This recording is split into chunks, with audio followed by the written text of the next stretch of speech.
The caregiver sang softly to the old man, unaware his millionaire son was watching and changed her life. "Room 208, Mr. Raymond. Do not expect a response," the nurse said without looking up. "Hasn't spoken in months. His vitals are stable, but he's just not there anymore." Judy nodded quietly and tightened her cardigan around her shoulders. The hospital hallway smelled of disinfectant and rain, sharp, cold, and faintly metallic. Thunder rumbled outside as she pushed open the door to the dimly lit room. Inside, the air felt heavier. Mr. Raymond lay motionless in the bed near the window, his face turned slightly to the side. He was an older man, late 70s, maybe early 80s, with thick silver hair and deep lines that etched down from his temples to his chin. His eyes were open, dull, staring at nothing. Not the ceiling, not her. Not the rain streaking down the window. Just emptiness. Judy stood still for a moment. She was 24, blonde, and barely over 5 feet tall. Her life was a far cry from sterile hospital rooms and silent patients. Less than 2 years ago, she had been singing in smoky lounges and jazz bars, her voice carrying over clinking glasses and murmured conversations. Now she worked night shifts as a caregiver, her music packed away like a childhood toy she no longer had time to play with. She stepped to the side of the bed and reached out gently, resting her hand over Mr. Raymond's. His skin was cold. "You probably can't hear me," she whispered, her voice trembling, "but I used to sing once. My dad said it helped people feel less lonely." She paused, her eyes scanning his unmoving face. The monitors beeped steadily behind her, unbothered. Without thinking, she sat down on a chair beside the bed, leaned slightly forward, and after a deep breath, began to sing. "Smile, though your heart is aching. Smile, even though it's breaking." Her voice was soft, wobbly, but warm. The words floated gently into the stillness, filling the corners of the room. She kept singing, her voice growing steadier with every note, even as tears stung the corners of her eyes. Outside the room, someone paused. Logan Raymond, mid-30s, stood frozen just beyond the doorway. He had returned to the hospital after hours, under the radar as always.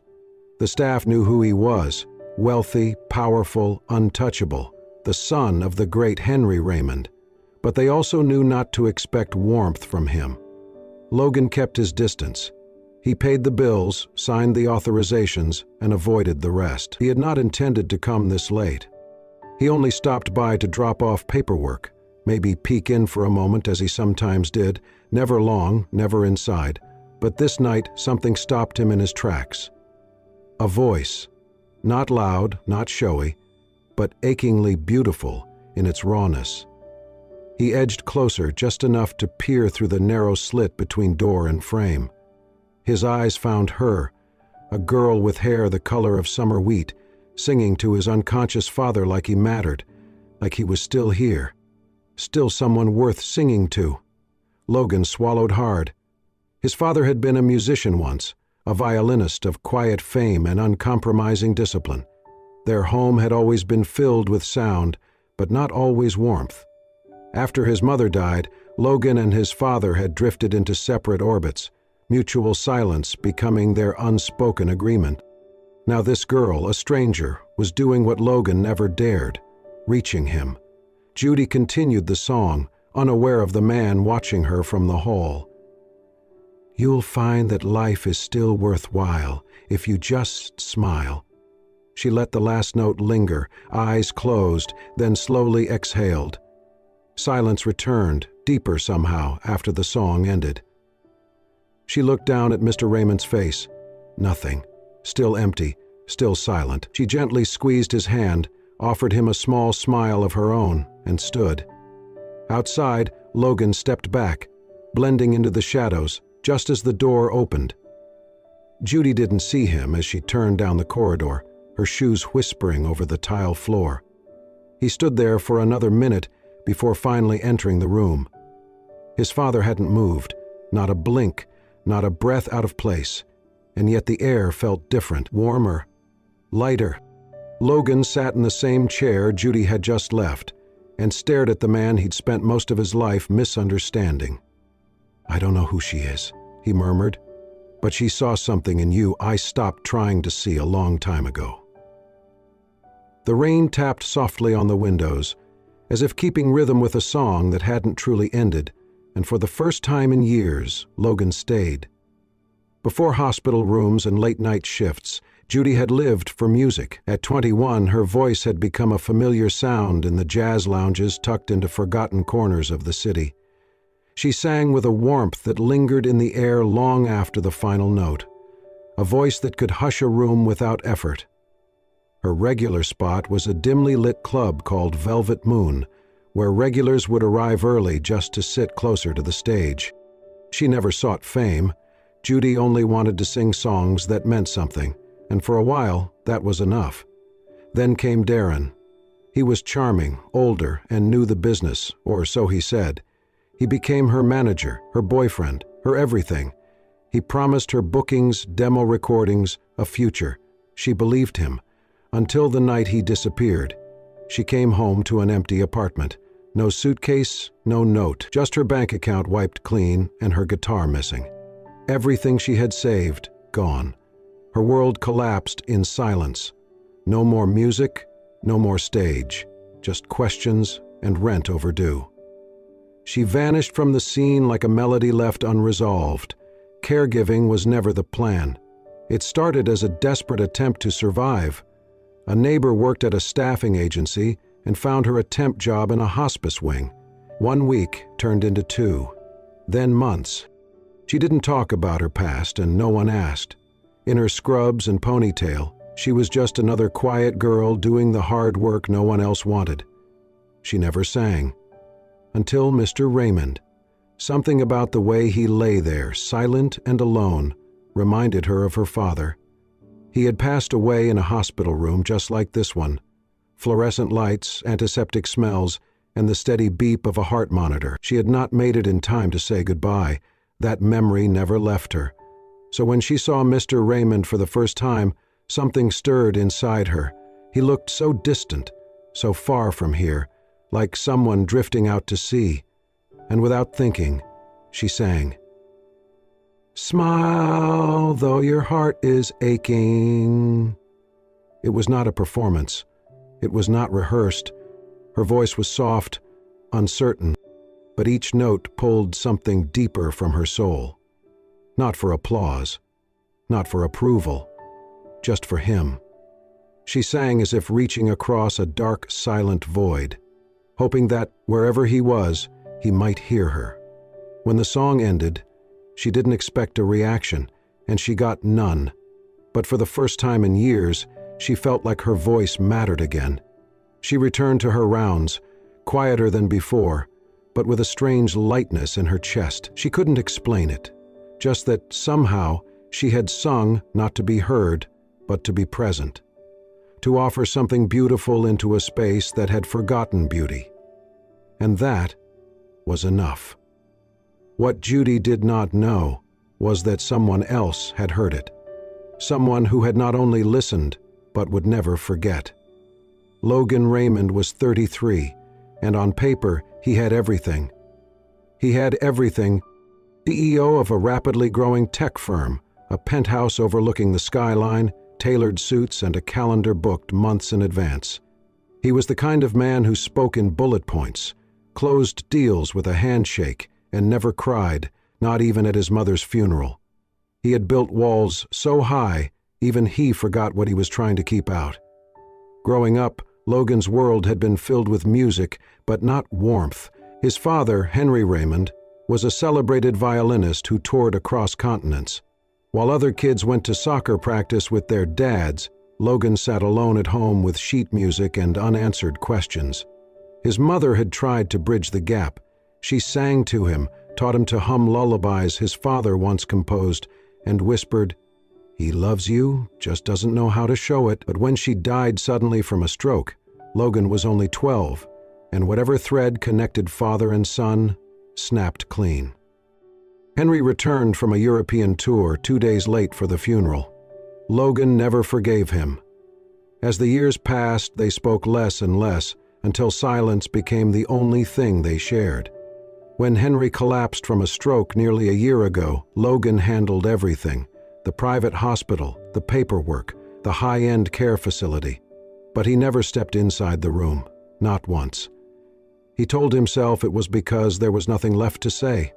But then, that night, as he passed by room 208, he heard her. That voice.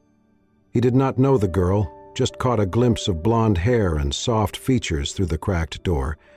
But her voice, it sliced through him.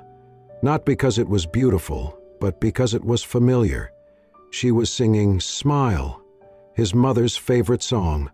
The one she used to hum when Logan couldn't sleep. The one Henry used to play on the violin. Just once, years ago, the night before his final tour. Logan had not heard that song in over 2 decades. But now, hearing it in the dark, sung with such quiet care to a man who had not spoken in months, something broke loose in him. He stayed in the hallway long after the song ended, staring at the door he had avoided for nearly a year. That night, he could not sleep. The next evening he returned. Still did not go in, but he stood there again, hands in his coat pockets, listening as the girl, Judy, he would later learn, sang softly, unaware of her audience. And for the first time in 10 years, Logan allowed himself to feel grief, guilt, and the smallest spark of something he had buried long ago, the hope that maybe not everything between him and his father was lost. The following night, he brought a chair from down the hall and sat outside the door. He did not say a word. He just listened, to the voice, to the silence, to his own heartbeat. And when Judy sang "Smile" again, Logan closed his eyes. He could almost hear the violin, almost hear his mother's laugh, almost feel something thawing inside the frozen space he once called a heart. And for the first time in his adult life, Logan stayed. For the next week, Logan came to the care facility every evening just before 9. He never went inside room 208. Instead, he stood a few feet from the door, leaning against the wall, arms crossed, eyes closed, listening. On his first night, Logan came. Each night, Judy sang something different. Soft jazz standards, old ballads, sometimes just humming a lullaby he could not name but somehow remembered. Her voice was never loud, never polished like a performance. It was raw, warm, and quietly aching. It reminded him of rain tapping on windows, of fireplace crackles, of home, not the mansion he grew up in, but the home he wished had existed. She never saw him, or so he thought. One evening, Logan arrived later than usual. He stepped into the hallway just as Judy was placing a blanket over Mr. Raymond and whispering goodnight. When she turned around, she stopped abruptly. They both froze. He was mid-step, caught in the act. She blinked, startled. I'm sorry," Judy said quickly, her voice flustered. "I didn't mean to. Was I singing too loud?" Logan shook his head. "No, you weren't." She tucked a stray strand of hair behind her ear, visibly nervous. "It's past visiting hours. I usually don't sing this late." He looked at her for a long moment, then spoke softly. "Don't stop." She tilted her head, confused. "Don't stop singing," he said. "Your voice, it brings him back." Judy's eyes softened, her nerves easing just a bit. "I'm not sure he hears me." "He does," Logan replied. "I think maybe he does more than either of us realize." There was a pause. "I've seen you here," she added cautiously, "most nights, just outside the door." Logan gave a half smile. "Yeah, that's me, the guy who lurks and never says anything." She laughed under her breath. "I'm Logan, by the way." "I know," she said, and immediately looked apologetic. "I mean, they talk, the nurses." "Of course they do," he said, amused. "And you are?" "Judy," he nodded. "Nice to officially meet you." They stood there in the hallway for a moment longer than either expected. The hum of machines down the corridor filled the silence. "You used to sing professionally, didn't you?" Logan asked suddenly. Judy blinked, surprised. "How'd you guess?" "Your voice," he said simply. She hesitated. I did. A few years ago, bars, clubs, small stages. Why'd you stop? She looked down. Life, betrayal, bills, the usual. He didn't press her. Instead, he glanced toward his father's door. He used to play the violin, Logan said, professionally, traveled a lot. I didn't understand it when I was a kid. I thought he cared more about music than me. Judy said nothing, letting him speak. After my mom died, he continued, we never talked much. I built a life without him. Easier that way. She nodded slowly. But you're here now? I wasn't, not until you sang. Judy's breath caught. There was something disarming about his honesty, soft, without shame or performance. I want to try something, Logan said. Something crazy. Judy raised an eyebrow. I'm listening. I want you to teach me. A song, something old. One of the ones you sing to him. I want to sing for my dad. Just once. She stared at him, taken aback. You want me to teach you? To sing? Why not? He asked with a grin. You already woke something up in him. Maybe if he hears it from me, maybe he'll remember. Judy looked at him for a long beat, then slowly smiled. All right, but I'm warning you, I'm tough. I think I can handle that. They stood there, smiling like two people who had unknowingly circled each other for far too long, finally meeting in the middle. That night they sat in the small staff lounge, Judy humming the first few bars of Smile again, breaking down the lyrics. Logan followed awkwardly, off-key at first, then better. With each note, something unspoken began to mend, and for the first time in years, Logan Raymond didn't feel like he was just visiting his father. He felt like he was coming back to him. One note at a time.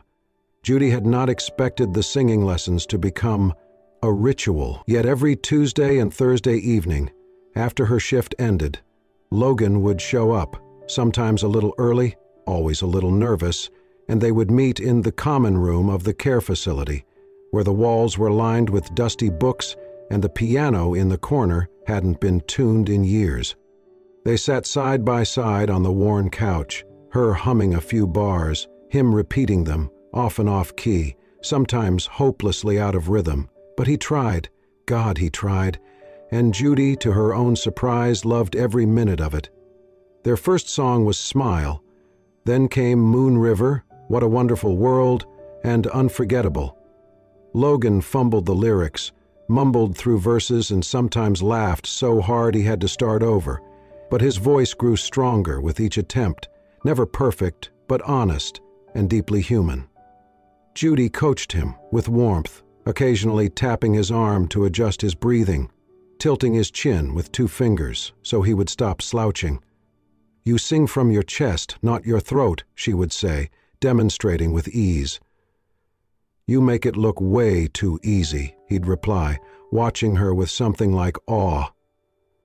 Somewhere between the harmony and the laughter, something deeper began to form, something soft, something quiet, like a song neither of them had sung yet, but both instinctively knew. Logan started bringing dinner with him, homemade. Chicken soup one night, lasagna the next, and once an attempt at her favorite, butternut squash risotto. How did you know I loved this? She asked, eyes wide. You mentioned it once. At the vending machine 3 weeks ago, she blinked. You remember that? I remember everything you say, he replied without hesitation. Judy felt something shift in her chest, something warm and dangerous. Between sessions, Logan started helping her with small tasks, taking out heavy laundry bags, changing water coolers, even scrubbing a stubborn spot on the floor outside her assigned wing. Each gesture was quiet, practical, and deeply thoughtful. She teased him. You know you're the heir to an empire, right? You don't have to mop floors. He shrugged. Maybe I want to earn my way into something better.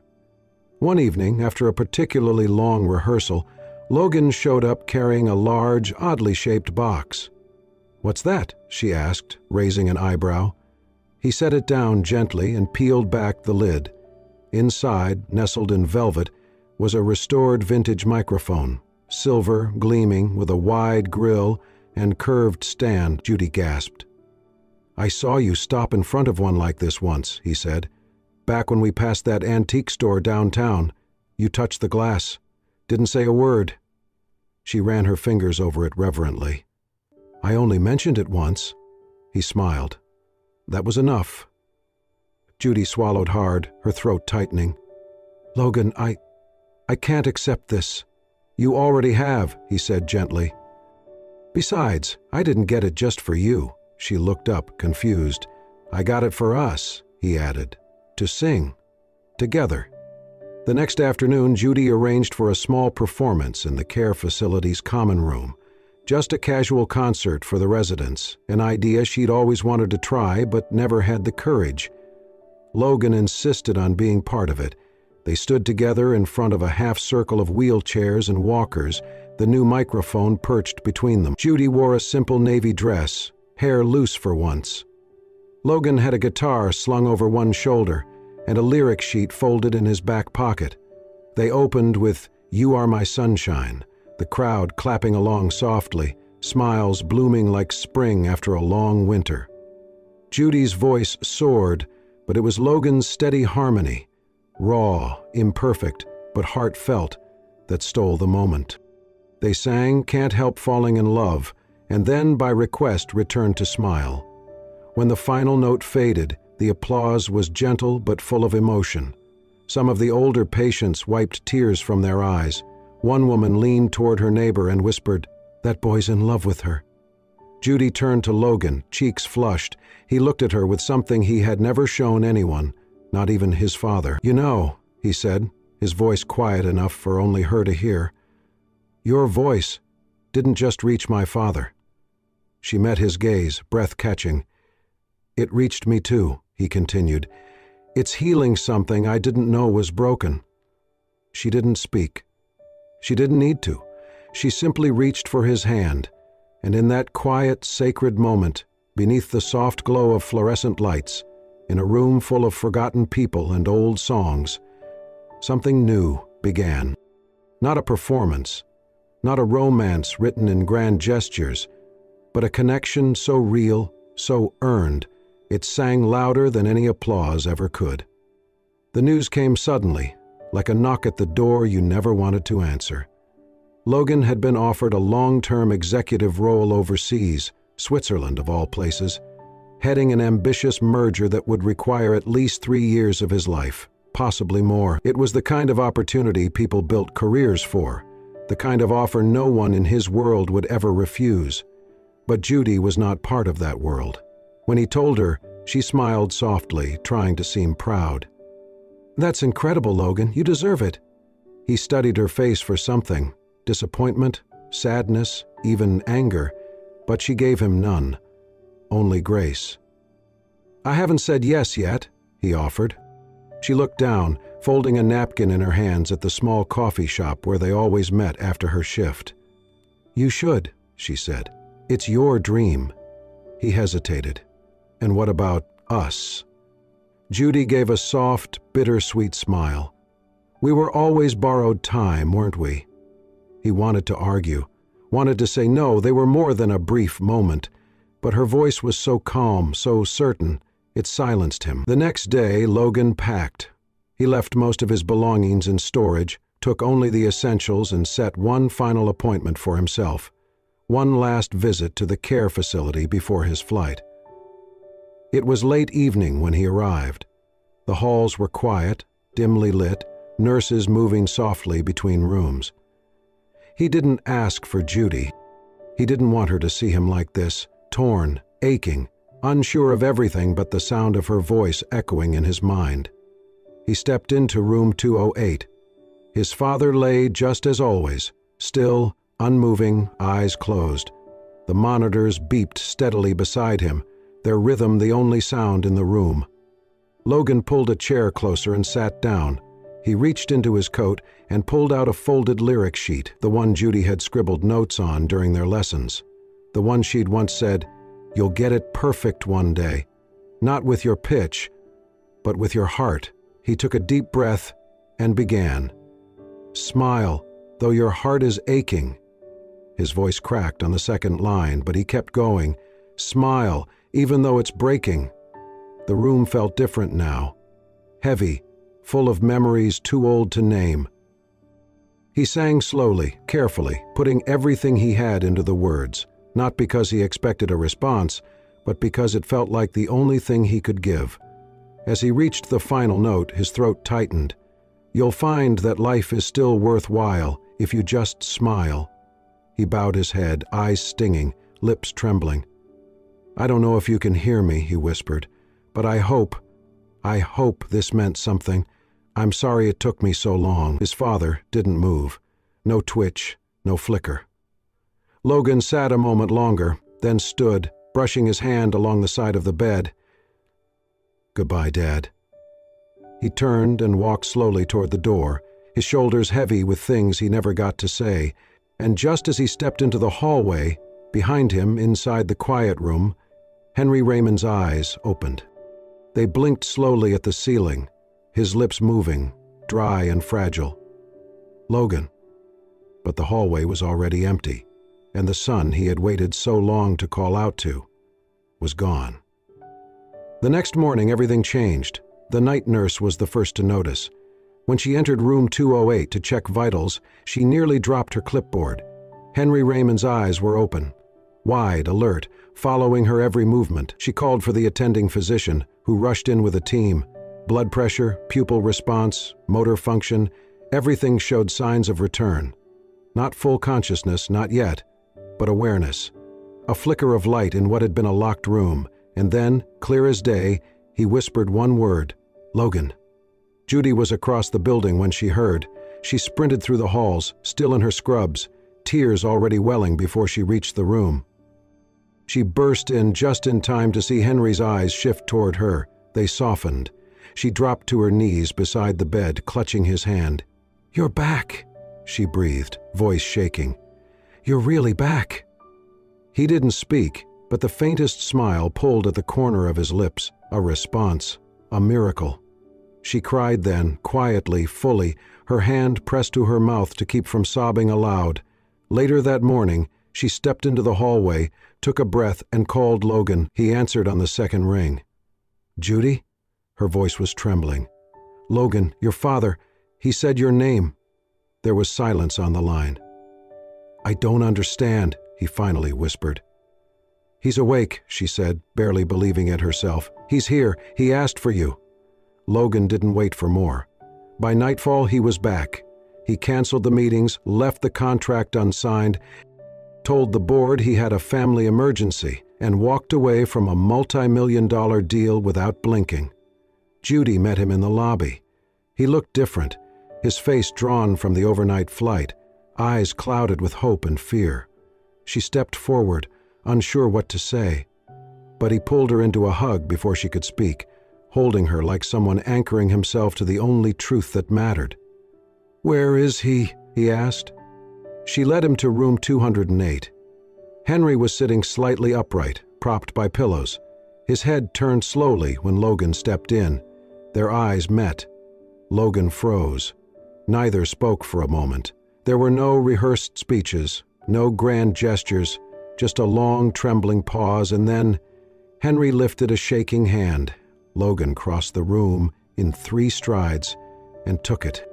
He sat at the edge of the bed, gripping his father's fingers like a lifeline. "I'm here, Dad," he whispered. "I'm here." Henry blinked slowly. His voice was barely more than breath. "You sang?" Logan nodded, his eyes glistening.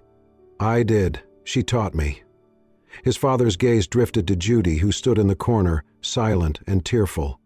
"Thank you," Henry rasped. Judy smiled through her tears. Later, after the doctors cleared the room, Logan found Judy sitting in the garden courtyard behind the building, her hands folded in her lap. He sat beside her, reached for her fingers, and held them tightly. "You didn't just bring him back," he said softly.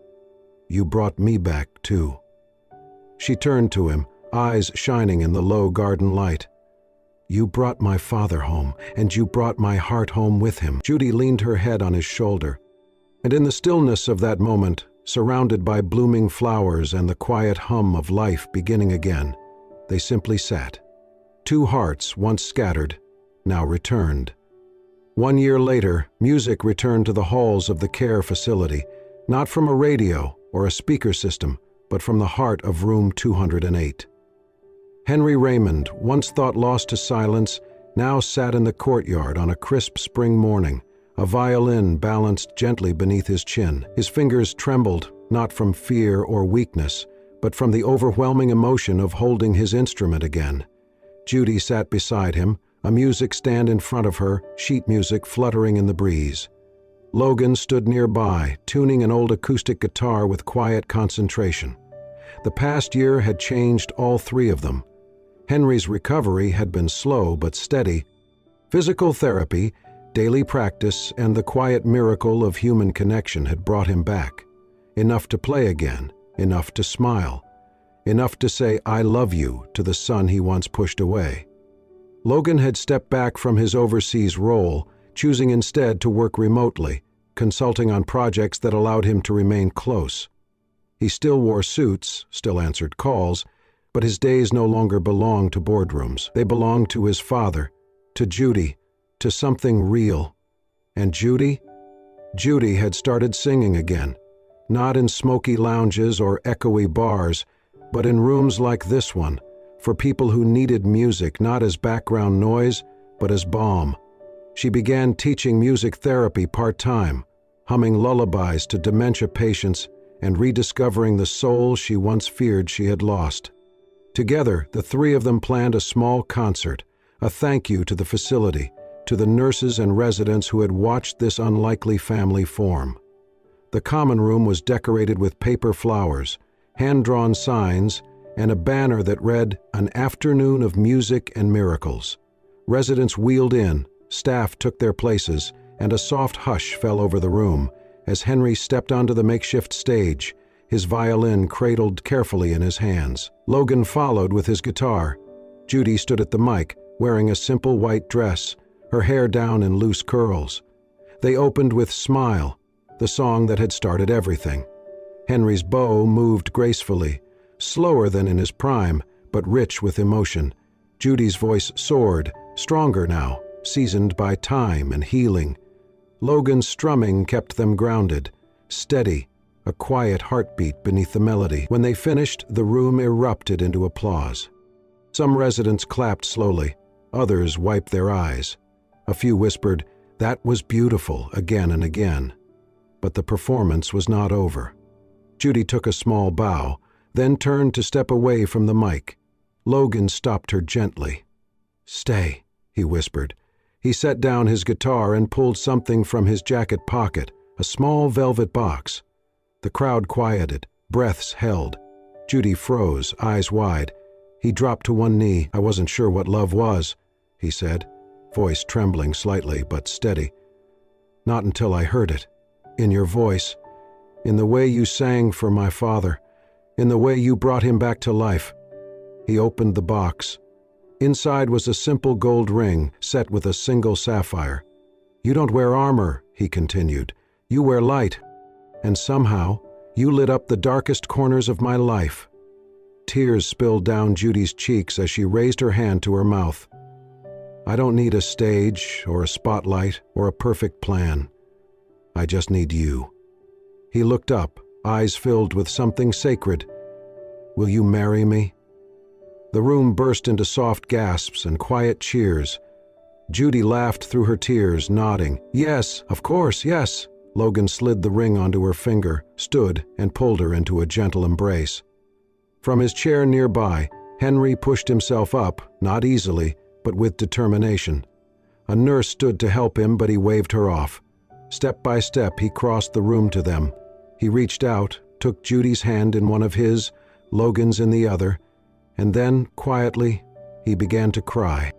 The applause that followed was thunderous, not because of the performance or even the proposal, but because every soul in that room understood what had just happened. Healing, love, home. Logan turned back to the mic, cleared his throat, and said, "If you'll indulge me for one more minute." The room fell silent again. "She didn't know," he began, "that when she sang for my father, She wasn't just singing for him. She was writing a new song, one for me, one I didn't even know I needed. He glanced at Judy, his voice thick with emotion. She gave me back my father, and in doing that, she gave me back myself. He paused, then smiled. I used to think I wasn't meant for love, that home was a thing you earned or bought or faked, but now I know. It's something you find. He reached for Judy again, and I found mine, in her. The room stood to its feet. In the crowd, a resident wiped her eyes and whispered, "That's the kind of love you don't get in the movies." But maybe, just maybe, it was the kind you got in real life, and for Judy, Logan, and Henry Raymond, it was only the beginning of the greatest song they would ever write, together. If this story touched your heart, we hope you'll carry its melody with you, just like Logan carried Judy's voice into the quiet corners of his life. At Soul Stirring Stories, we believe in the quiet power of love, healing, and second chances. Stories like this remind us that sometimes the smallest acts, a song, a touch, a whispered name, can change everything. Don't forget to like, subscribe, and hit the bell icon so you never miss a story that could stir your soul and warm your heart. Thank you for being here, and remember, home isn't a place, it's someone who sings your name back to you when you've forgotten the words.